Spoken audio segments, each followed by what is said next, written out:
Nope. Tony Hawk's American Wasteland. Alright, I'm finally gonna do it. I'm finally gonna do the American Wasteland video. Are you guys excited? Oh yeah, nobody watches my videos. Normally people who like the Tony Hawk games past Pro Skater 4 consider this one to be the last really good one. I am one of those people. This is the last really good Tony Hawk game. So sorry Project 8 / Proving Ground fans.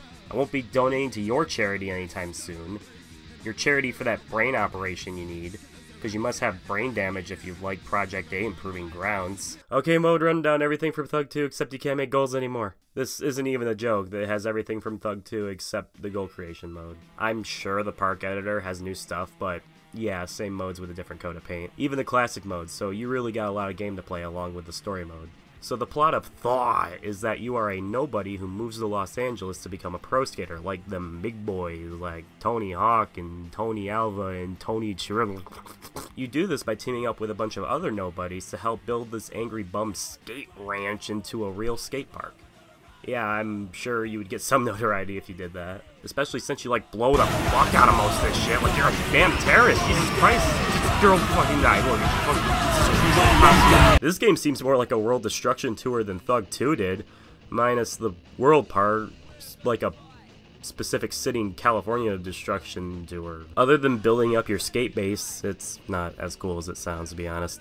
That's the whole plot. I mean, stuff happens. You become like a pro or a rookie or an am or whatever, and people try to stop you from building the skate ranch up, and the angry bum gets thrown into prison after you name drop him when you win the big skate competition. Yeah, as it turns out, he's a legendary skater that doesn't exist in real life who is wanted because, you know, them skaters is bad news. So the story all amounts to you and your friends making a skate video to help the ranch out and stuff. The end. You really do get this sense of progression when you go around LA stealing shit and then you see it build up in the ranch over time. I mean, the ranch once it's done is a fucked up mess, but it's pretty cool. You know, it'd be cool if there was like a modern version of this idea where you can like steal the stuff and actually place them where you want them to be and make your own pipe dream skate park that feels more fulfilling than creating a park in Create a Park mode, since, you know, you earn the stuff by doing the challenges. I also want a new Tony Hawk game that's not made by Neanderthals, but that's not happening either, apparently. The game's themes of taking shit and repurposing it differently actually kind of extends to the soundtrack. You got your standard in music from the time, but a fair amount of the soundtrack's actually covers of songs performed by other bands. And I honestly wish the whole soundtrack was like that, but, you know, we need Green Day. Speaking of the times, this game has the 2005 aesthetic down to a T. And it's still got that edgy skate culture vibe the previous games went for. If Thug 2 was rock, Thaw is pop punk. Not to say it's lame, but it's something casuals and hardcore fans can enjoy, both with the game's aesthetics and its gameplay.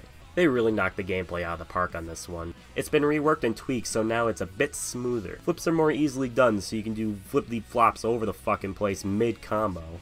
Off your board you can do parkour, and this came out way before Mirror's Edge, and yet the parkour in this game is just as difficult to perform effectively. They also added BMX gameplay in the game since nobody bought Matt Hoffman's Pro BMX and Dave Mirra fucked it all up with BMX XXX. And the bike controls clearly were not as thought out as the skateboarding ones, but BMX gameplay is only required for one mission, and that's only if you want Matt Hoffman in your skate video, and do you? I feel like this game is a testament as to why we love the Tony Hawk series of games and why it failed so hard. While I do like all the games from Pro Skater 4 to American Wasteland, it's clear that Neversoft wanted the games to appeal to the skate market that was most popular at the time.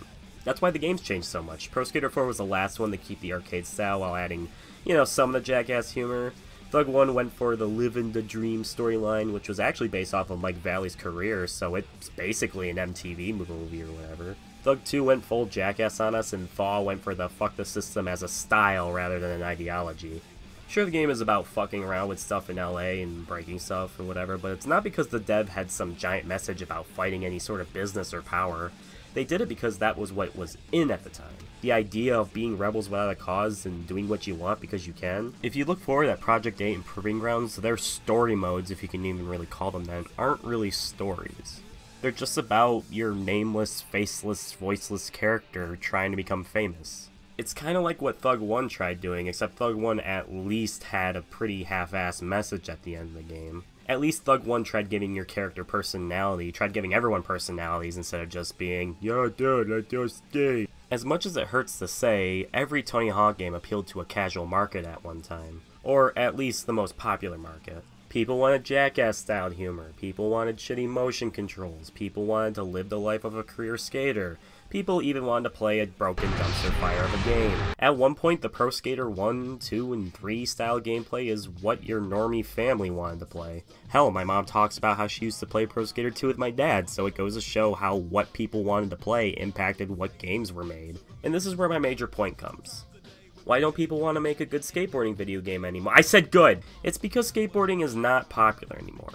Don't get me wrong, there's still, you know, a market and a community for it, but it's not mainstream anymore, basically. Tony Hawk is still a legend, but, you know, he's more like a retired Mr. Miyagi, rather being the fiery young Daniel-san he was in his prime. Bam Margera, like, disappeared for a while, I think. His son's name is Phoenix Wolf? What the fuck? Who's Shaun White? Rob Dyrdek isn't cool enough to be a poster child of a game. Neither are, like, any of these other skaters. Maybe Mike Valley. Give him a game with an M rating and make it all about Mike V beating the shit out of people with a skateboard while his own band makes all the backing tracks. Skateboarding still has an audience for sure. I know plenty of people who still love the art. Even I like to stand on a skateboard and fall off and hurt myself and cry. But it's just not mainstream anymore. That's not to say a skating game can't exist in today's market, but the entire extreme sports genre existed because it was mainstream at one point. Now the only way a game like that would be made is if it's made by some, you know, passionate indie developer, or if it's a quick cash grab because the IP's about to run out. Who knows what the world of skating games has for the future? Maybe one day we will get a Skate 4, or maybe a good company will make a Tony Hawk game, or maybe a new franchise will emerge, or maybe they'll just stick to mainstream sports. Those sell every year. Well, at least we can go back to these games. Okay, I'm finally done with the Tony Hawk games. I'm finally gonna work on something different. I hope.